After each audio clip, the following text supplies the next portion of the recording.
Varahi silks మన నెల్లూరులో September 25వ తారీఖున గొప్ప ప్రారంభం. అవతారం గురించి తెలుసుకుందాం. నవదుర్గల్లో మూడవ అవతారము చంద్రఘంటాదేవి. చంద్రఘంటాదేవి అవతారము అత్యంత విశేషమైనటువంటిది. మొదటి అవతారంలో మనం శైలపుత్రి తర్వాత బ్రహ్మచారిణికి సంబంధించి చెప్పుకున్నప్పుడు అమ్మవారి శివుడిని వివాహం చేసుకోవాలనేటటువంటి సంకల్పం గురించి మనం చెప్పుకున్నాం. ఎలాగోలా తల్లి తండ్రిని ఒప్పించి పార్వతీదేవి శివుణ్ణి వివాహం చేసుకోవాలనేటటువంటిది ఆమె సంకల్పం. ఎప్పుడైనా కూడా తండ్రి కంటే కూడా తల్లి మనస్సు చాలా మెతకగా ఉంటుంది కాబట్టి త్వరగా తల్లిని ఒప్పించవచ్చు, మెప్పించవచ్చు. కాబట్టి తండ్రి అయినటువంటి దక్షుడు శివుణ్ణి వివాహం చేసుకోవడానికి ససేమిరా అని చెప్పి మొండిపట్టుగా ఉండగా, అన్యమనస్కుడుగా ఉండగా, అమ్మవారి యొక్క అనుగ్రహంతో తల్లి యొక్క సపోర్టుతో పార్వతీదేవి శివుణ్ణి వివాహం చేసుకోవడానికి సిద్ధమవుతుంది.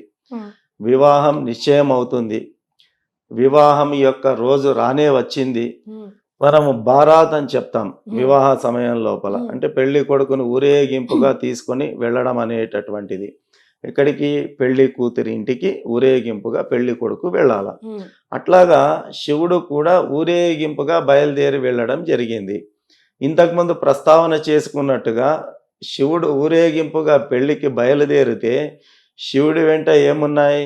శివుడి వెంట నంది వాహనము, వృషభ వాహనము, ఇక్కడ ఒకవైపు సర్పము, ఇంకోవైపు భూతగణాలు, ఇంకోవైపు ప్రేత పిశాచ గణాలు, ఇవన్నీ కూడా స్వామివారి వెంబడి బయలుదేరాయి ఆ యొక్క బారాతు లోపల. మొట్టమొదటగా ఆ యొక్క పార్వతీదేవి ఇంటి దగ్గరికి చేరుకోగానే ఆ యొక్క బారాతు పార్వతీదేవి యొక్క తల్లి అయినటువంటి ఆమె మొదటగా చూస్తుంది శివుణ్ణి. చూసి ఆ అరివీర భయంకరమైనటువంటి శివుని అవతారాన్ని చూసి ఆమె మూర్ఛపడిపోతుంది. మూర్ఛపడిపోయి తర్వాత తేరుకొని, అయ్యా శివ అల్లుడా, నీ అవతారాన్ని చూసి నేనే జడిసిపోతున్నాను. ఇటువంటి అవతారంతో పెళ్లికి వచ్చినటువంటి బంధువర్గము కూడా జడిసి వివాహ వేదిక నుంచి వెళ్ళిపోతారు. కాబట్టి ఈ రూపాన్ని మేమెవరము చూడలేము, నీ రూపాన్ని మేము తట్టుకోలేము. కాబట్టి సుందరమైనటువంటి రూపంలో మీరు మమ్మల్ని అనుగ్రహించండి అని చెప్పి ఆమె ప్రార్థించగా, అప్పుడు శివుడు బ్రహ్మాండమైనటువంటి అతి సుందరమైనటువంటి రూపాన్ని రాజకుమారుడిలాగా మంచిగా వేషధారణతో, మంచి అలంకారాలతో, బంగారు ఆభరణాలతో మంచిగా సుసజ్జితుడై ఆ యొక్క కళ్యాణ వేదిక దగ్గరికి రావడం జరుగుతుంది. ఆ రకంగా శివుడు తన రూపాన్ని మార్చుకున్నాడు కాబట్టి శివుడికి అనుగుణంగా అమ్మవారు కూడా అంతే సౌందర్యంగా కనిపించడానికి ఆమె చంద్రఘంటాదేవి అవతారాన్ని ధరించడం జరుగుతుంది. ఆ రకంగా శివుడి వివాహ సమయంలో అమ్మవారు చంద్రఘంట అవతారంగా రావడం జరుగుతుంది. అంతేకాకుండా మనకు దేవి భాగవతం లోపల శుంభ నిశుంభ అనేటటువంటి రాక్షసులు ఉన్నారు. అయితే వీరు దుర్గాదేవి అమ్మవారి యొక్క అందచందాలను చూసి మోహించి ఆమెను ఇబ్బంది పెట్టడానికి ప్రయత్నం చేస్తున్నటువంటి సమయం లోపల ఆ శుంభ నిశుంభులను వధించడానికి ఆ దుర్గాదేవి అమ్మవారు చంద్రఘంట అవతారాన్ని మరలా ధరించి ఆ శుంభ నిశుంభల సంహార క్రియకు ఉపక్రమిస్తుంది.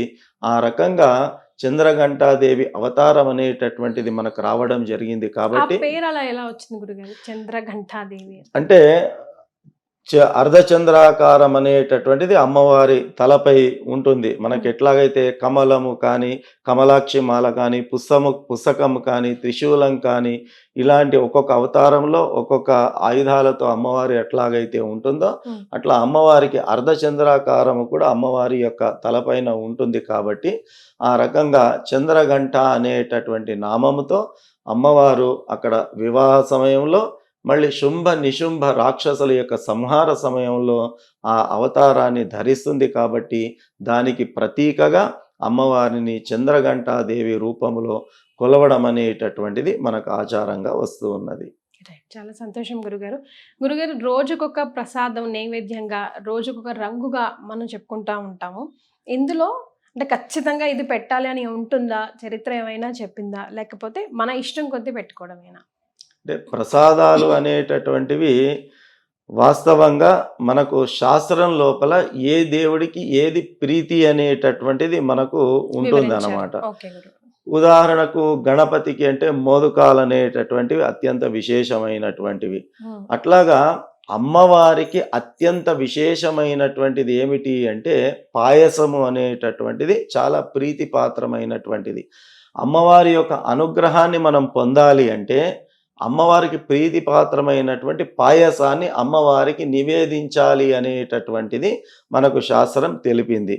కాబట్టి అమ్మవారికి సంబంధించినటువంటి ముఖ్యమైనటువంటి హోమాలలో అతి ముఖ్యమైనటువంటిది చండీ హోమము అని మనకు ఉంటుంది. హ్మ్. దుర్గా సప్తశతి అని చెప్పి 700 శ్లోకాలతో కూడినటువంటి అమ్మవారి యొక్క వైభవాన్ని కీర్తిస్తూ ఉన్నటువంటి 700 శ్లోకాలతో అమ్మవారికి ఆహుతి సమర్పించడం అనేటటువంటిది దాన్నే చండీ హోమము అంటారు. దుర్గా సప్తశతి హవనము అని కూడా చెప్పడం జరుగుతుంది.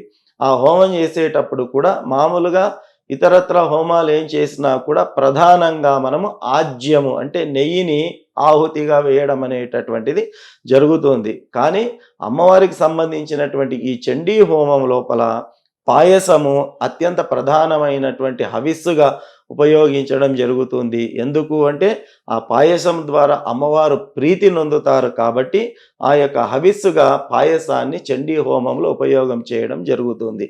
కాబట్టి విశేషంగా అమ్మవారికి పాయసం అనేటటువంటిది ముఖ్యమైనటువంటిది. కాబట్టి అందులో ఎన్నో రకాలు మనకు తీపితో కూడినటువంటి పదార్థము పాయసం అంటే. గుడాన్న ప్రియ అంటాము. కాబట్టి మనకు చక్కెర పొంగలి అంటాము.